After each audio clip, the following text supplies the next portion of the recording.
I've decided to record the stories I often tell the villagers, one by one. The first is a tale handed down through my family about my great-grandfather, Sir Aldrich. When he was 21 years old, it is said that a demon appeared in this area. When this demon was summoned, other lesser demonic beings such as evil eyes and imps appeared in the world. People fell into fear and confusion as if the hell gate had opened. At that time, the Sanctum of Desire, where demons were summoned, emanated such a powerful level of demonic energy that even ordinary people miles away could feel the unpleasant chill.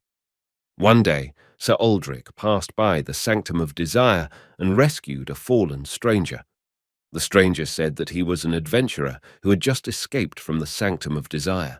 He spent one night at Sir Aldrich's house and told him what he had seen and heard in the Sanctum of Desire.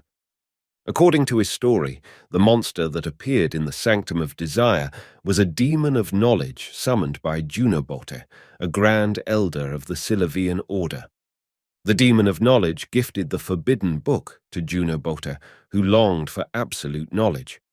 This turned out to be a fatal mistake. Junobote learned how to absorb a demon's power through the forbidden book. His first test subject was the demon who gave him the book. The demon of knowledge was siphoned of its power and died, but Junobote fared hardly better. The now demonized Junobote fell into a sort of madness and locked itself in the Sanctum of Desire. The adventurer's story was interesting, but hard to believe. He said that if I don't believe him, I should go to the Mana wasteland and find a monster named Malakar. Junobote sacrificed one eye to the demon of knowledge in exchange for the forbidden book. The demon of knowledge turned that gifted eye into a monster and set it free. The next day, after the adventurer had left, Sir Aldrich visited the wizards of Venelux who were working on the barrier work in the wasteland and told them this story. The Venelux wizards took this wild story seriously and admitted that their own investigations so far mostly matched the adventurer's story, particularly the part about the appearance of a monster named Malakar in the wasteland.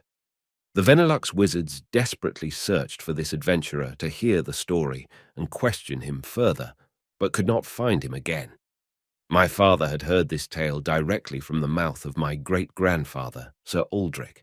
He had said that Sir Aldrich sometimes thought of that adventurer in his old age, and even believed that adventurer might have been the demon of knowledge in disguise.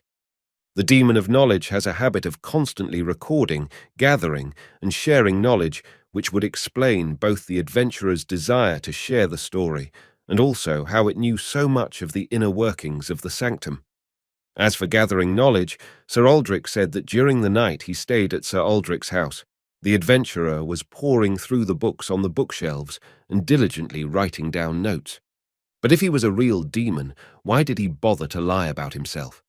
The possibility of him being a demon, while making for a great story, seems a bit far-fetched. Norman Moss, dated AN 1179,